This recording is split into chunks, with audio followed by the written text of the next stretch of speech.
it starts early. A small hand holding a too big set of keys, lists on the fridge with your name at the top. You grew up fast not for glory, but for gravity. This is the hidden burden of the eldest child. Let's name it plainly: parentification. This happens when a child absorbs adult roles.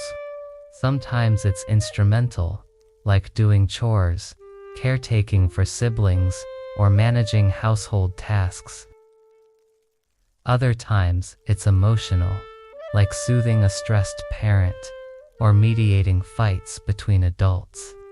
The eldest child often becomes the extra parent, the built-in example, the family buffer. In the short term, it works to stabilize the home, but the long-term cost is that the child loses a piece of their childhood. Attachment theory and family systems science help explain why. When care from adults is inconsistent, or when family stress is high, the entire system tries to rebalance itself. And who does it lean on? The most capable person available, which is often the eldest child. You quickly learn a powerful, unspoken rule: be useful to be safe, be perfect to be included, be calm so that others have the space to fall apart. These aren't conscious choices. They're survival math, calculated in the quiet moments of a family in distress. Over time, your nervous system adapts to this role. You develop hyper-vigilance, constantly scanning for shifts in tone or mood. You might learn a fawn response, an instinct to please, fix, and smooth things over just to make a potential threat subside. In the process, your own needs go quiet. They get pushed down, ignored. This role doesn't just stay in childhood. It sticks. As you grow, it solidifies into your identity. You become the responsible one, the reliable one, the one who never, ever drops the ball. The echoes of this role follow you into adulthood. At work, you might find yourself overfunctioning, instinctively taking on the unseen tasks that no one else wants to do. In relationships, you might unconsciously pair up with people who underfunction, leaving you to carry the bulk of the emotional labor. You're the one scheduling the appointments, remembering the birthdays, and managing the household. If you even think about resting, guilt floods in.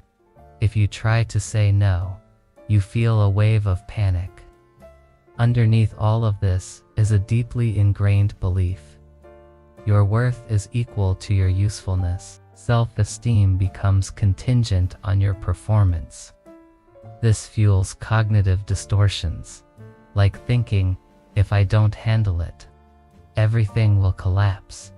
Or, if I say no, I'm being selfish. Or, if I ask for help, I'm just a burden. The anxiety you feel isn't random. It's a learned responsibility that has been overused for years. Quick science note: the effects of birth order are real in some contexts. Studies do show that firstborns often take on more responsibility and achieve more. But this isn't destiny. It's heavily shaped by culture, the age gap between siblings, and the amount of stress in the family environment that decides whether being the eldest becomes a scaffold for growth or a set of handcuffs. So, what does this chronic over-control do to the body? It creates constant tension. Think of tense shoulders, shallow breathing, or sleeping on high alert, never fully resting. Your system starts to confuse stillness with danger. Rest feels unsafe because, in your past, rest meant something might go wrong while you weren't watching. It meant you weren't doing your job. The way out isn't to abandon responsibility entirely. it's to reclaim choice. Self-determination theory, a well-respected psychological framework, says that all humans need three things to feel truly alive and engaged in their own lives. Autonomy, which is the feeling that you choose your actions. Competence, the feeling that you are capable. And relatedness, the feeling that you belong and are connected to others. Eldest children often have competence in spades. What they need more of is autonomy and true belonging, a sense of connection that is untied to what they can do for others. So, here are a few practical, small, repeatable steps you can take. First, do a roles and rules audit. Write down all the roles you carry in your life and the hidden rules that come with each one.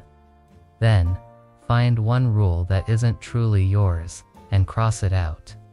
Second, create some boundary scripts. These are simple phrases you can practice. Like, I'm not available for that right now, or I can help with X, but I can't do Y.